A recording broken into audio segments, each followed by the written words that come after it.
Warning: the following video contains spoilers for the ending of The Legend of Zelda: Ocarina of Time. A happy ending where the hero defeats the villain and everyone lives happily ever after. That was the ending that we could have got in Ocarina of Time after the hero of time defeated Ganondorf and then plummeted the Master Sword into Ganon. Instead, Princess Zelda, after sealing away Ganondorf, doomed Hyrule by sending Link back to relive his childhood. In many ways, this decision ruined everything by giving Ganondorf the opportunity to rise again unopposed in two different timelines. So be sure to leave a like and subscribe as we explore the dangers reckless time travel can cause and the lives it can ruin. The hero of time had a tragic life since his birth, being orphaned as an infant and being fed alive for the first few years of his life. For most of us, it is generally accepted that his life could not end on a good note due to Ganondorf, but that is simply wrong. Since the hero of time as an adult defeated both Ganondorf and Ganon and was ready to celebrate with everyone else until Zelda cut that thought short by sending him back to his depressing childhood in order to mend her own mistake. We all know how that ended. No other Link showed up in the adult timeline when Ganondorf broke free from the seal, resulting in the sealing and decline of the Kingdom of Hyrule under the Great Sea. While in the child timeline, Link warned the royal family and then left, Ganondorf still invaded and destroyed the kingdom before being defeated and banished to the Twilight Realm. The fact of the matter is that whatever timeline the hero of time left, Ganondorf won. Then again in the child timeline, it wouldn't make a bigger difference as Link wouldn't have been able to pull the Master Sword without being sealed in it for 7 years and repeating the cycle from the adult timeline. The problem isn't the hero of time, but rather the power-hungry Ganondorf who is going to attack the Kingdom of Hyrule once again no matter what. It was just a matter of time. In other words, in both cases where the hero of time wasn't around in the post-Ocarina adult timeline and Majora's Mask child timeline, nothing could prevent Ganondorf from wreaking havoc. And in both eras, the Kingdom of Hyrule would have certainly ceased to exist if it wasn't for traditional warfare and divine intervention. We know this as the second phase of the Gerudo-Hylian War and the Triforce sealing Hyrule and Ganondorf underneath the new Great Sea. Even so, Ganondorf remained, and two new heroes had to rise in two later eras to strike him down with the Master Sword. The fact of the matter is that Princess Zelda, after the last battle against Ganondorf Ganon, was short-minded and to a large extent naive when thinking that sending Link back to the past would fix her own mistake from 7 years ago. No matter the intention, you don't go back to the past to make it better than it already is, as by doing so, you risk both your own timeline and the one you are about to create. Simply put, sending the person key to your victory and necessary to win in case the same evil breaks free from its seal to a point in time where Ganondorf wasn't beaten, arrested, or sealed was idiotic. Well, what if Zelda, instead of playing around with the fabric of time and risking her own timeline by sending away the only person who could strike down Ganondorf, simply did nothing? Or more likely, if Link simply said no and didn't hand the Ocarina of Time to Zelda? Alright then, the hero of time remains in his original timeline, but how does the timeline continue? At first, much as it did in the adult timeline, which we know and love. The survivors of Ganondorf's reign of terror celebrate, but this time with the hero of time and Zelda in the center of it all. Link is immediately cherished as Hyrule's savior, and Zelda as the newly crowned monarch of Hyrule brings him the respect and commemoration that he always craved by granting him the knighthood and respect of being Hyrule's hero that he was denied in the child timeline. Some might in this regard also speculate whether Zelda and Link would turn into ZorZelda. The possibility is definitely there, especially now with Link as a noble. But I don't think he would reign alongside Zelda, as Zelda of the adult era of the hero of time had no love interest in Link.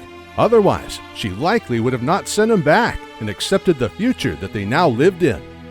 Instead, it is more likely that Zelda could be a little angry at Link, and despite knighting him and granting his ambitions to live and be remembered as a hero, she would personally wonder whether it was a good idea to let him stay behind, or accepting his plea to stay instead of fixing the mistake in a different reality.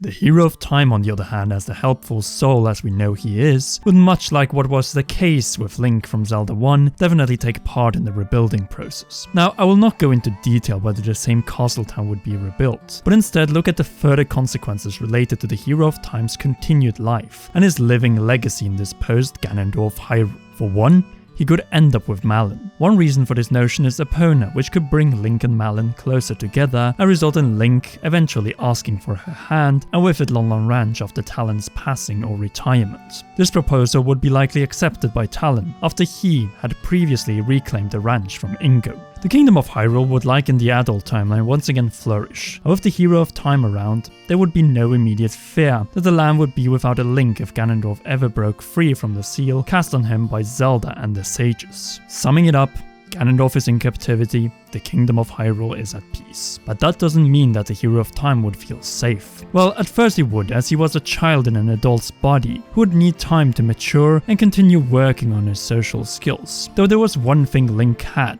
proficiency in combat. His task was simple, just like it was in the child timeline, to be ready if the seal broke to face Ganondorf once again. And if he was too old himself at that specific moment, pass the Master Sword and his skills to his bloodline descendants. As we all know, it took centuries for Ganondorf to break the seal and exact his promise of exterminating the descendants of Zelda, Ocarina of Time sages, and all the remaining Hylians. So long that the Hero of Time would be able to get offspring, pass on his hidden skills, and experience how Hyrule flourished until the day of his death. Long prior to this moment, his son would have taken over the guarded, possibly Lon Lon Ranch, to pass on the same skills that his father had once taught him. His sons would again pass the same lessons to his sons, and then again to their sons until the day Ganondorf would return. Fulfilled during his lifetime, the Hero of Time would not die with any regrets, and thus his spirit would pass on and not end up as the hero's shade. His descendants had this covered, and just like in the Adult Timeline, Ganondorf would eventually break free from his imprisonment during the reign of King Daphnis, and with the Triforce of Power in his hand, he would set his plan of wreaking havoc on Hyrule in motion.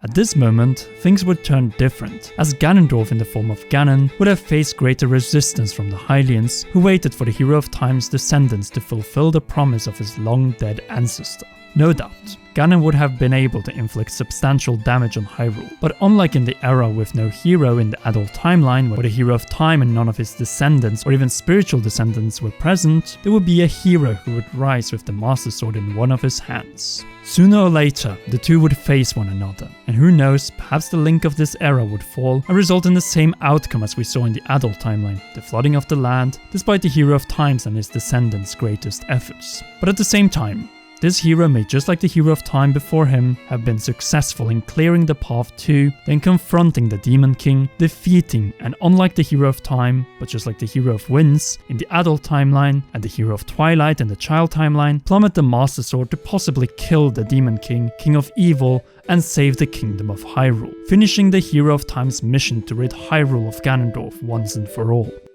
Naturally, this would still just be a temporary victory, as Demise's curse would make sure that as long as the blood of the goddess, aka the royal family of Hyrule, continued, the hatred of Demise would be reincarnated as a new Ganondorf or in the form of a different entity. Still, the kingdom would survive in Hyrule, and not under the Great Sea or in the new land of Hyrule. An outcome that could have been far better than the one found in the Adult Timeline, which lacked a hero in the pivotal moment, and the Child Timeline, which experienced another invasion before it could finally rebuild and heal.